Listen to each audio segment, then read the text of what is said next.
¿Puede la presión y el chantaje convertir a una persona trabajadora y honesta en un frío asesino? Es difícil saberlo, pero esto parece ser lo que ocurrió en Buenos Aires, Argentina, en la década de los 70. Una situación escabrosa que colocó a una mujer que venía de no tener nada en una situación límite. Podía perderlo todo o entregar su voluntad a un oportunista, y escogió el camino de la desesperación.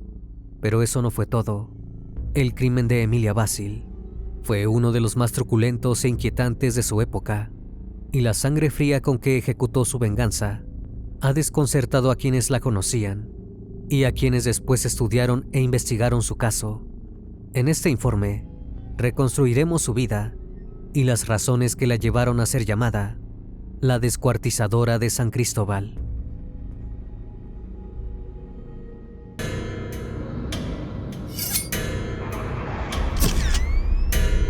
Fragmentos de la noche.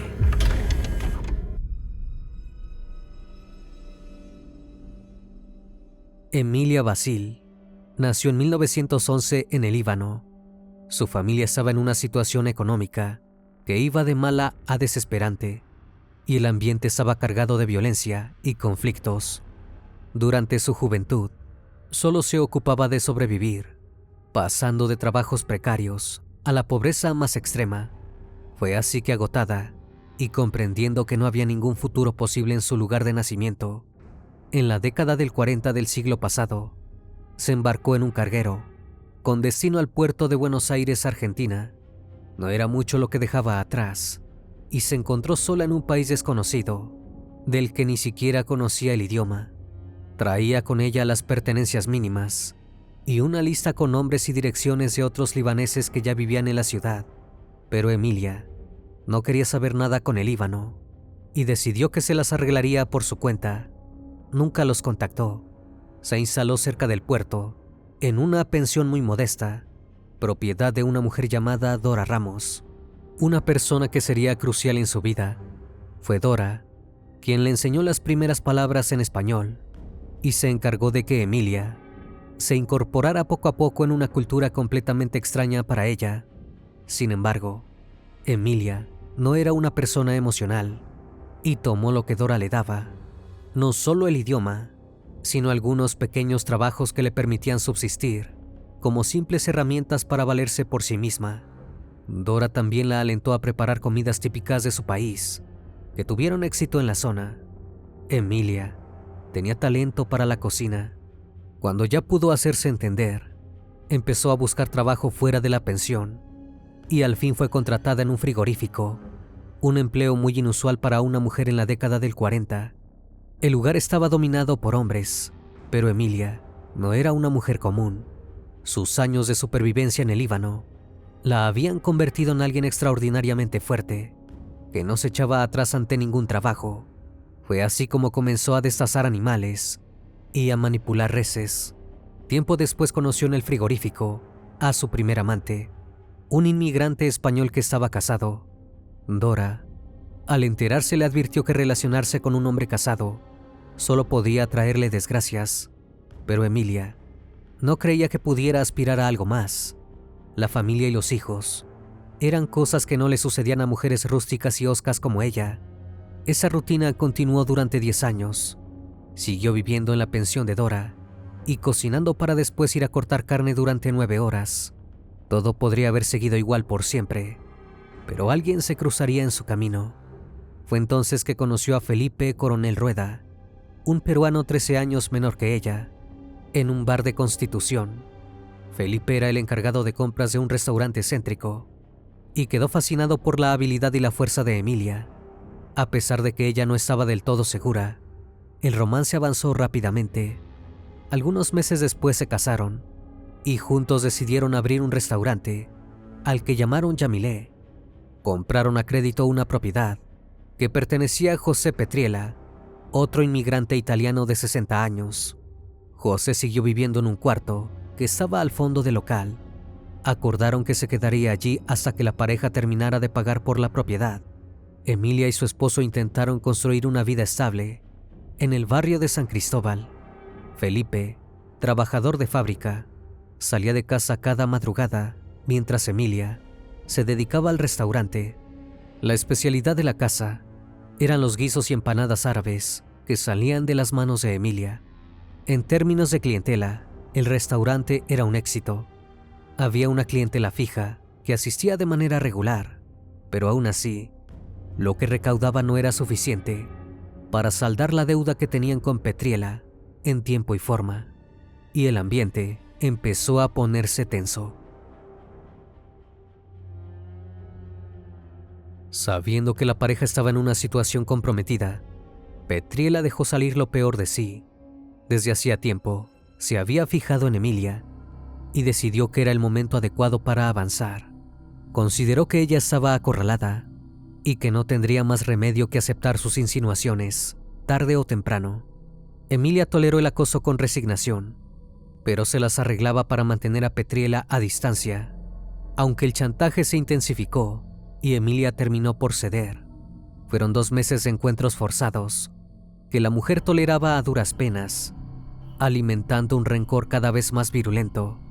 Petriela, seguro de su posición, empezó a exigirle encuentros cada vez más frecuentes. El límite de Emilia llegó durante la madrugada del 24 de marzo de 1973. Eran las 4:30 de la madrugada. Felipe acababa de irse al trabajo y Emilia se movía en la cocina, preparando los platos que iban a servirse al mediodía. Fue entonces cuando Petriela fue a buscar para exigirle otro encuentro íntimo. Emilia se negó, pero él empezó a tocarla y le dijo que si no aceptaba, no solo le cobraría a Felipe el total de la hipoteca, sino que le revelaría que ellos mantenían una relación clandestina a sus espaldas desde hacía meses. Furiosa, Emilia lo rodeó por la espalda y le puso una cuerda de nylon al cuello. Petriela no tuvo nada que hacer contra la fuerza desproporcionada de Emilia, que llevaba décadas de trabajo duro, al mismo nivel de hombres que pesaban el doble que ella. 1 minuto después, Petriela estaba sin vida, con el cuerpo de José Petriela a sus pies. Emilia Basil enfrentó un desafío urgente y muy complicado: ocultar el crimen sin despertar sospechas. Se había valido de su fuerza para terminar con el acoso del italiano. Necesitaba salir del problema y no tenía más que su fuerza y su talento para la cocina.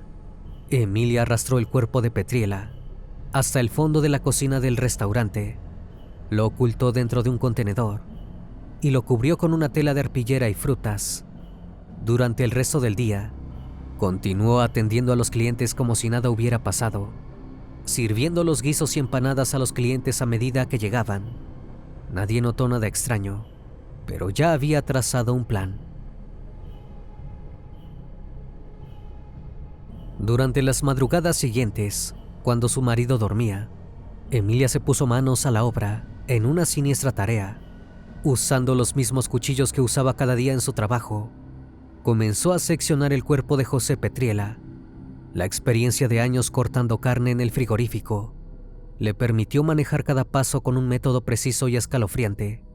Cuando tuvo piezas de carne manejables, comenzó a hervirlos en las ollas enormes del restaurante y, para deshacerse de las pruebas, empezó a mezclar la carne de Petriela con la que utilizaba para las preparaciones del restaurante. Parecía un buen plan, al menos al comienzo, pero el 28 de marzo, 4 días después del hecho, varios vecinos se quejaron ante las autoridades a causa de un olor nauseabundo que había invadido toda la manzana. Los agentes respondieron al reclamo y pronto descubrieron el origen. En un cajón de manzanas que había sido puesto en la basura, en una esquina, encontraron los restos del torso de José Petriela, en un avanzado estado de descomposición. Emilia estaba atrapada. Era solo cuestión de tiempo hasta que se reconocieran los restos, o todavía más probable, que alguien mencionara que nadie había visto a Petriela en los últimos días y ataran cabos. Pocas horas después, la policía inspeccionó el restaurante. No tardaron en encontrar restos incriminatorios y la única sospechosa era Emilia. Con pruebas que la incriminaban, al fin decidió confesar y dar más detalles de su crimen. Mi marido y mis hijas no tuvieron nada que ver. No sabía nada. Fui sola. Fueron sus primeras palabras cuando se encontró frente al juez Juan Carlos Liporace. Admitió haber ahorcado, descuartizado y hervido la cabeza de Petriela durante 3 días. Dijo que lo hizo y que volvería a hacerlo 1 y 1000 veces. Nunca mostró ningún signo de arrepentimiento, pero sí se lamentó de no haber tenido un automóvil. Eso le hubiera permitido deshacerse de los restos en algún lugar lejano. Dijo que de haber tenido un vehículo, hubiera sido el crimen perfecto. El caso de Emilia Basil fue tan impactante que acaparó titulares en los principales medios argentinos. El juicio, que comenzó en 1973, reveló detalles escalofriantes que dejaron a la orden pública tan horrorizada como dividida. En el tribunal, Emilia se mantuvo firme, afirmando que había actuado sola y que su principal motivación había sido la desesperación. Lo hice y lo volvería a hacer 1000 veces. Fue una frase que quedó asociada a su caso hasta el día de hoy. La fiscalía buscó condenarla por homicidio agravado, argumentando que su acción había sido premeditada y particularmente cruel. Sin embargo, la defensa estuvo a cargo de un abogado de gran experiencia, que sostuvo que Emilia había actuado bajo una presión insostenible. Describió cómo las amenazas y el acoso constante de José Petriela habían llevado a Emilia al límite de su resistencia psicológica. Finalmente, el juez aceptó los argumentos de la defensa y redujo la acusación a homicidio simple, imponiéndole una pena de 10 años de prisión. El juicio no solo expuso la brutalidad del crimen, sino también la personalidad fría y calculadora de Emilia, escandalizando al público, que creía entender que Emilia tenía muchas otras opciones antes de llegar al asesinato, y lo que era igual de reprobable, dar a los clientes carne humana para deshacerse de las pruebas. Los testigos afirmaron que nunca mostró arrepentimiento ni emoción durante las audiencias. En cambio, parecía ver su encarcelamiento como una consecuencia inevitable, pero aceptable de sus actos. Tiempo después, en noviembre de 1979, Emilia Basil salió del penal bajo libertad condicional, después de cumplir 6 años de su condena. Desde entonces, su paradero es desconocido. Abandonó a sus hijas y a su esposo, y algunas fuentes sugieren que regresó al anonimato en Buenos Aires, mientras que otras especulan que pudo haber regresado a Líbano para comenzar de nuevo lejos del escándalo. Su esposo Felipe Coronel Rueda y sus hijas enfrentaron el estigma social y el impacto psicológico. Felipe, según algunos relatos, cayó en el alcoholismo, y sus hijas llevaron una vida marcada por las cicatrices emocionales del escándalo, que nunca pudieron superar.